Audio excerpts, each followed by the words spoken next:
Hello. आज हम लोग रक्त संबंधी परीक्षण या ब्लड रिलेशन टेस्ट के बारे में पढ़ेंगे। ये रीजनिंग का एक महत्वपूर्ण टॉपिक है। ये बहुत ही इंपॉर्टेंट टॉपिक है जिसमें से रीजनिंग में से हमेशा सारे कॉम्पिटिटिव एग्जाम में एक नंबर के क्वेश्चन आने ही आने हैं। इसलिए हम आज देख लेते हैं ब्लड रिलेशन क्या है। ब्लड रिलेशन मतलब खून के रिश्ते। तो कुछ रक्त संबंधी महत्वपूर्ण रिश्ते जो है उनके बारे में हम देख लेते हैं कि किस रिश्ते को कौन सा नाम दिया जाता है। जैसे माता या पिता का पुत्र क्या कहलाएंगे? भाई। इसमें आप समझिए कि आप स्वयं हैं, स्वयं आपके माता और पिता का पुत्र जो होगा वो क्या होगा? आपका भाई कहलाएगा। उसी प्रकार आपके दादा और दादी का पुत्र या पुत्री क्या कहलाएंगे? आपकी बुआ, चाचा, पिता, कुछ भी कहला सकती हैं। उसी तरह तीसरे नंबर पे देख लीजिए, न भाई न बहन, तो क्या होगा? आप खुद स्वयं हो जाएंगे एकलौती पुत्र या बहन। एकलौती मतलब एकमात्र पुत्री या बहन।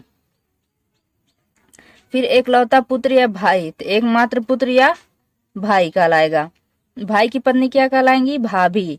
और बहन का पति क्या कहलाते हैं? बहनोई। उसी तरह मौसा या मौसी का पुत्र या पुत्री क्या कहलाते हैं? आपके मौसेरे भाई या बहन कहलाते हैं। उसी प्रकार बुआ या फूफा की पुत्र या पुत्री क्या कहलाते हैं? फुफेरा भाई या बहन या कजन कह सकते हैं। उसी प्रकार चाचा और चाची के पुत्र या पुत्री क्या कहलाते हैं? चचेरा भाई और बहन।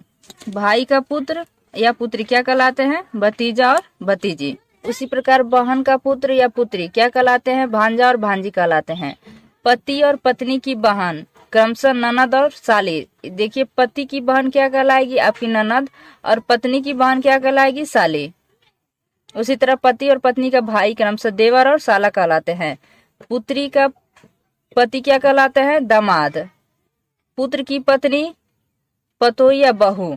माता और पिता के पिता मतलब माता के पिता क्या कहलाएंगे? आपके मम्मी के पिताजी क्या कहलाएंगे? आपके नाना। और पिता के पिताजी मतलब आपके पापा के पिताजी क्या कहलाएंगे? आपके दादा कहलाएंगे।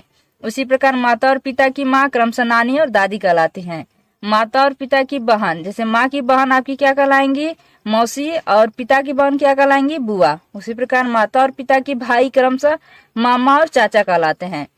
माता और पिता की पुत्री बहन। मम्मी और पापा की पुत्री जो होगी वो आपकी बहन ही कहलाएगी। हम सवाल देखने से पहले एक छोटा सा ट्रिक याद कर लेते हैं। ट्रिक मतलब जनरेशन, पीढ़ी दर पीढ़ी आपको कैसे पता चलेगा कि कौन सी पीढ़ी है।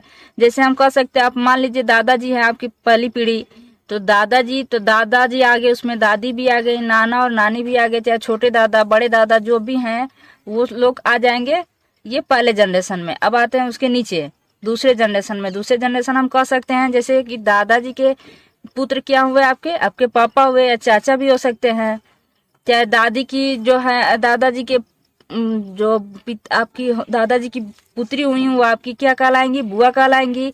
इसलिए आप सेकेंड जनरेशन में पिताजी माताजी को अपने चाचा चाची, मामा मामी, बुआ फूफा, मौसा मौसी, ये कौन आ गए? सेकेंड जनरेशन में आ गए, मतलब सेकेंड पीढ़ी में। और थर्ड पीढ़ी में आप खुद स्वयं अपने आप को रखेंगे आप थर्ड पीढ़ी में, तब स्वयं को आप तीसरी पीढ़ी में रखिए, मतलब स्वयं। अब इसके बाद आपके पीढ़ी में कौन कौन आएगा? आपके भाई आएंगे, आपके बहन आएंगे, और चचेरे भाई, फुफेरे मौसेरे भाई बहन आ जाएंगे। ठीक है, इसको आप याद कर लीजिएगा।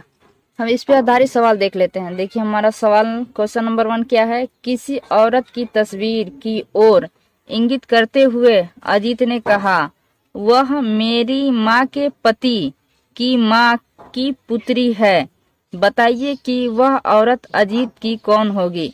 तो पहले संबंध किसका पूछा है? अजीत की कौन होगी। तो ऑप्शन देख लेते हैं हम। ऑप्शन ए मौसी, ऑप्शन बी माँ, ऑप्शन सी बुआ, ऑप्शन डी चाची।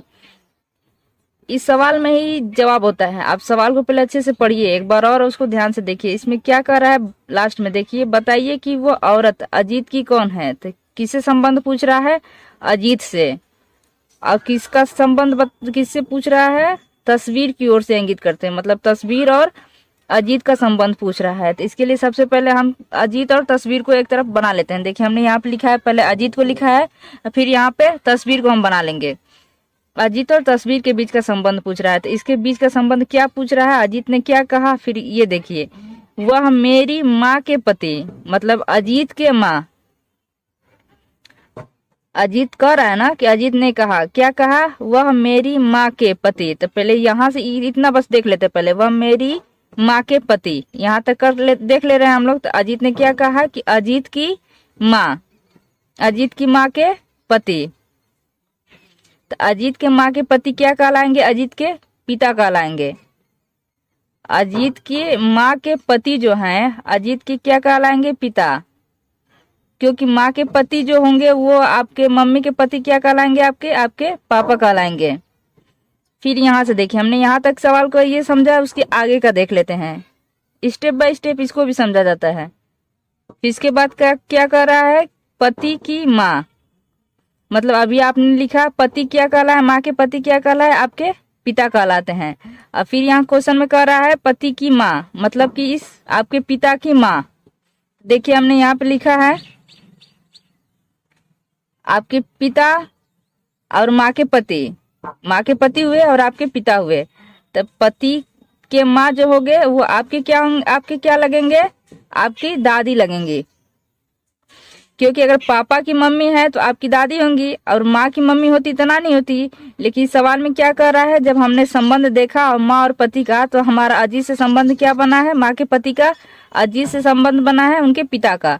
तो मतलब अजीत के पापा की मम्मी क्या कहलाएंगे, अजीत की दादी कहलाएंगे। देखिए हमने यहाँ पे दादी लिख दिया। अब यहाँ तक का हमारा सवाल कंप्लीट हुआ, मतलब पति की माँ। अब फिर देखिए यहाँ पे क्या आगे, इसके माँ की पुत्री, मतलब आपकी दादी की पुत्री। यहाँ तक का संबंध हमने पता किया ना कि अजीत और माँ का संबंध कहाँ तक हुआ, दादी तक पहुंचे हम लोग। तो ये दादी हुई, तो दादी की पुत्री या माँ की पुत्री। तो ये आपकी इनकी माँ या दादी की पुत्री। सब तस्वीर किसकी है, आपकी दादी की पुत्री की।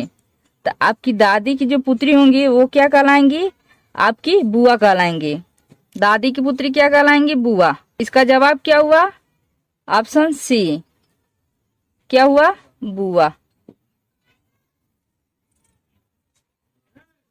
आपकी पापा की मम्मी या हुई दादी, और दादी की पुत्री बुआ, और पापा से इनका क्या रिलेशन हुआ, बहन का। पापा और उनकी रिश्ता क्या हुआ, बहन का। दादी की पुत्री मतलब बुआ, इसलिए सवाल का जवाब बुआ हुआ।